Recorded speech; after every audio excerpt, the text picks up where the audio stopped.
we want to get started here. This is going to be more informational in nature than necessarily devotional or inspirational, although I trust it will be an inspiration to you. Some of you have been here for a number of years at Morningside, but some of you are relatively new. And so I wanted to share with you about Open Door Baptist Missions. Now, you've heard a great deal, I'm sure, about Open Door Baptist Missions, but there's still in the minds of many well, exactly what is the mission? How is it set up? How did it come into being? And so I wanted to share that with you this morning a little bit. Basically, we're going to be looking at the history, looking back at the function day to day, and as far as vision, I think the yield sign or stop sign will get us before we get there. The history of Open Door, back in the late 1980s, the Soviet Union, there started to be independence movements and different ones of the Union nations of the Soviet Union, and we as believers have been praying for many years for those behind the Iron Curtain. Well, as the Soviet Union started to break apart, there were opportunities to get into these countries with the gospel literature, with encouragement for believers that were there, for training purposes, for evangelism. And so this was a real excitement among Bible-believing churches all over the U.S. and here in Greenville as well. And so Morningside Baptist Church has always been a church with a heart for missions. And we became, as a church, the focal point for other churches in the area wanting to take advantage of these open doors of opportunity. And so Morningside kind of took the lead in that.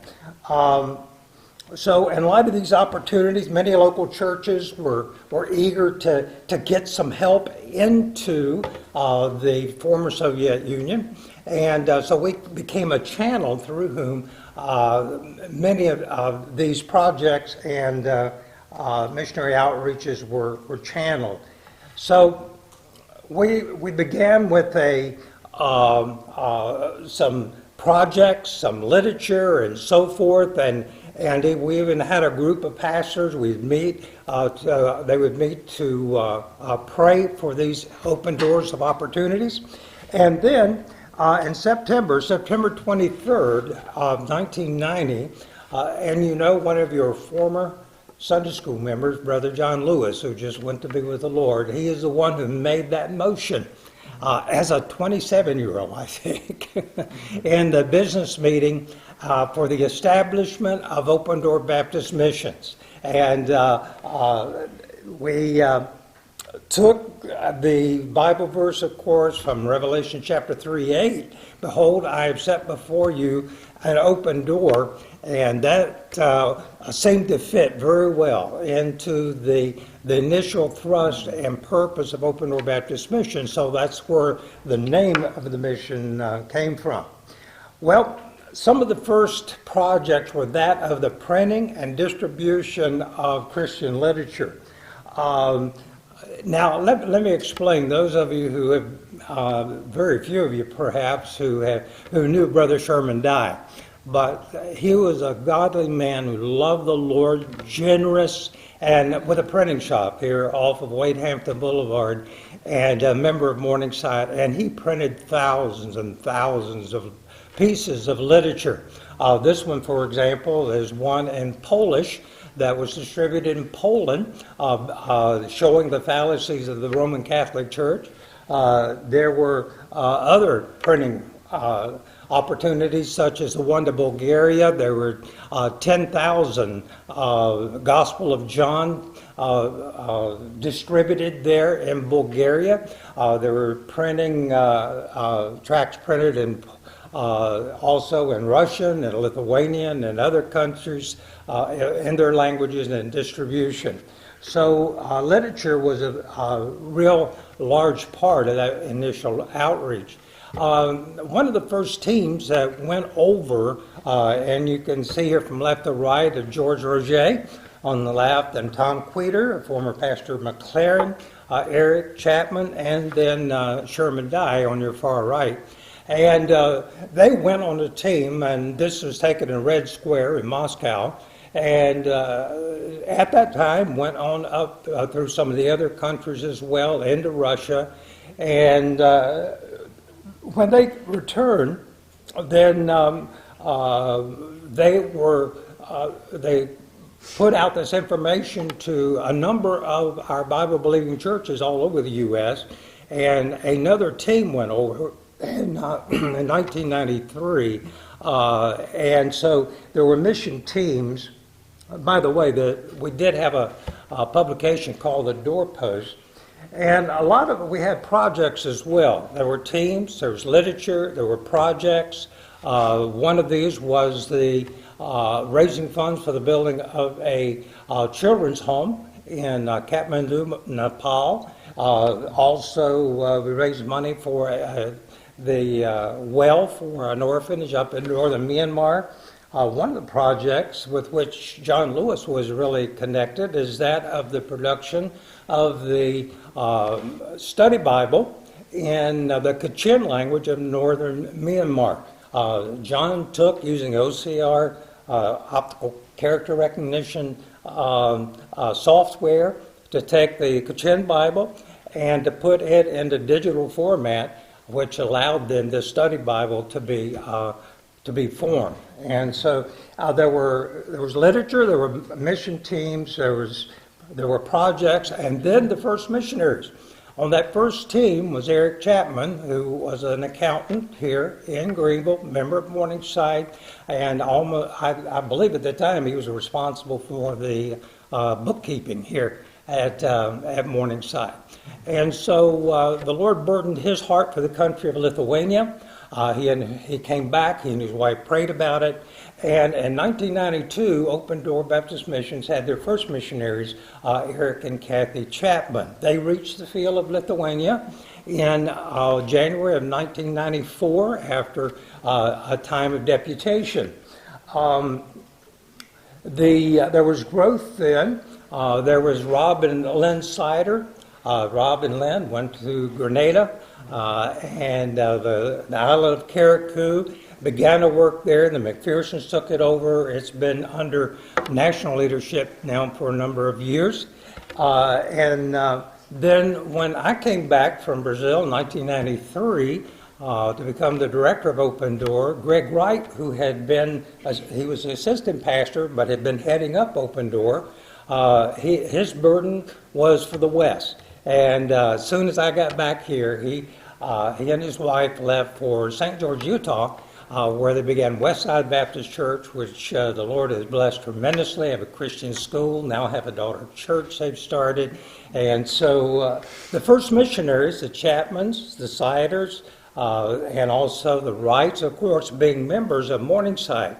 But the mission began to grow because there were other churches that felt that, well, this is a local church-based mission organization. They felt that that was something in which they were very interested. So what has happened then is that at that time we began accepting candidates from other local churches, just like Morningside, to serve as their mission agency. So I want to make that clear that actually Open Door has become, then we are a functioning mission agency, just as, for example, Baptist Mid-Missions or our GFA or VIMI, these other mission organizations we accept, and missionary candidates from other churches. We evaluate that, we help train them, and then we handle their finances. And so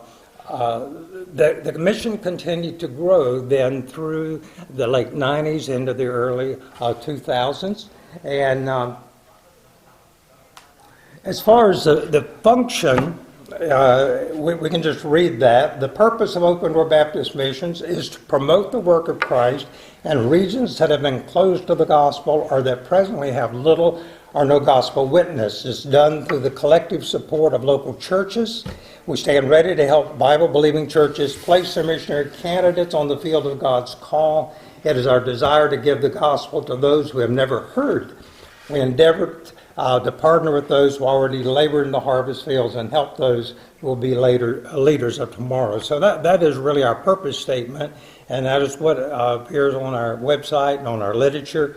And we do that through evangelism as well as church planting, and what has become really one of the central outreaches and purposes is for training national leadership.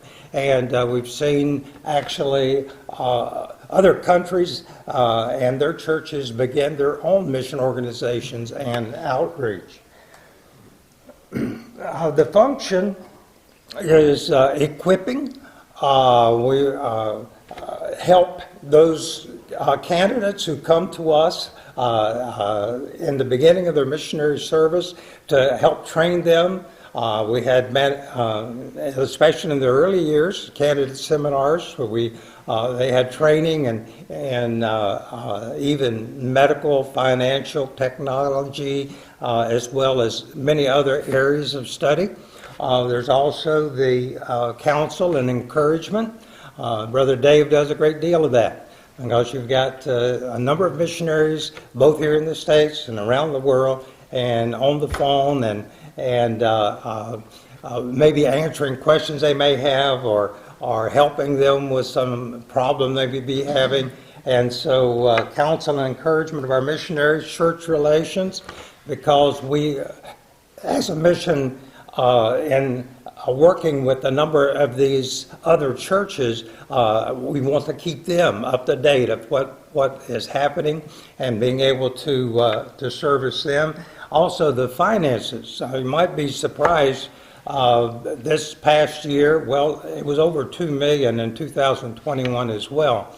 But this past year, we received $2,203,000. Imagine, and Brother Rampy, of course, is really involved in that. But you can imagine when a lot of those come in $50, $100 gifts, how much accounting is represented in over $2 million.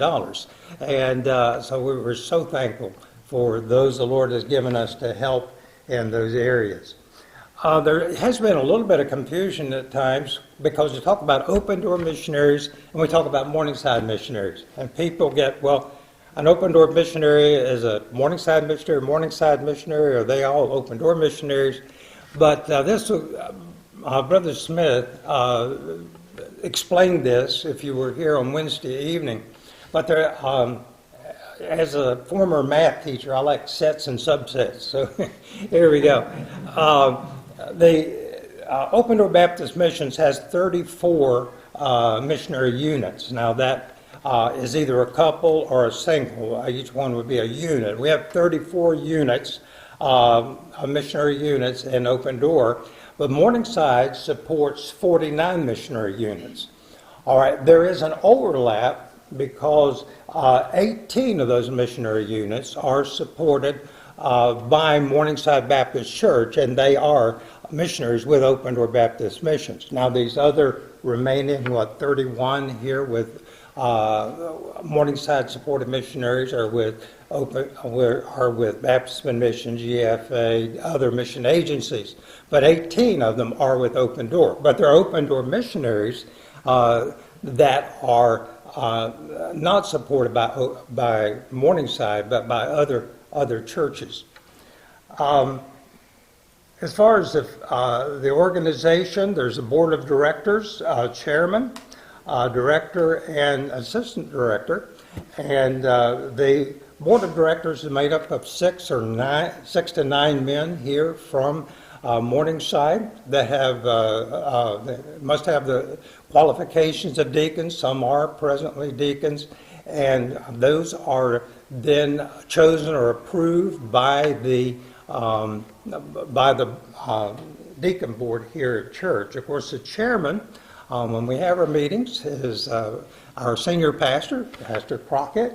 But the day-to-day operation of the mission, of course, is with David Smith. And I'm so thankful for Dave because I tell you, Pastor Miller and I prayed and sought for some time, as I knew that, hey, my day was coming to an end. This is over 10 years ago, 11 years ago. And we started praying, and the Lord brought Brother Dave here, worked with me as assistant director for about a year, and then took over and has done a wonderful job. And I just praise the Lord for him. And I'm so thankful for Brother Paul, too. And you look at both of these men, grew up, both of them, on the mission field, and served on the mission field. And a lot of our leadership, in fact, all of our leadership as far as director and assistant directors have been former missionaries with a lot of missionary experience. And that makes a real difference, I think, in a mission agency. This will give you an idea of the staff. Of course, Paul and Marla. Paul serves as the assistant director. Then we have those who work with the finances. There's Kathy Berger and Brother Bruce Rampy. And then the financial secretary, Jennifer Michaels, does a great job. And all of these, you could imagine handling over $2 million, receipting that, and all that goes into sending these out to missionaries all over the world, and all the bank accounts involved, all of it's just what a ministry the Lord has given them. And then, of course, Kim and Chris Kerr, you're familiar with them, and Kim was a missionary in Holland, he and his wife in the Netherlands, and he is somewhat retired now, but he still heads up our golf tournament and some of our special projects with Open Door. Well, just to give you an idea of when we started, are you familiar? You remember there is a brick house out here. We have the one here, the Kennedy house, and then the Miller house, and then there's one in the middle. That's kind of a nobody house.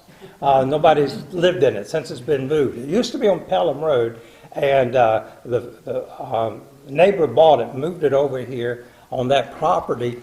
But that's where our first office was. It was in the not in the house, but on the porch. And then a little later on, when the facilities here grew, we moved over to this hallway right out here.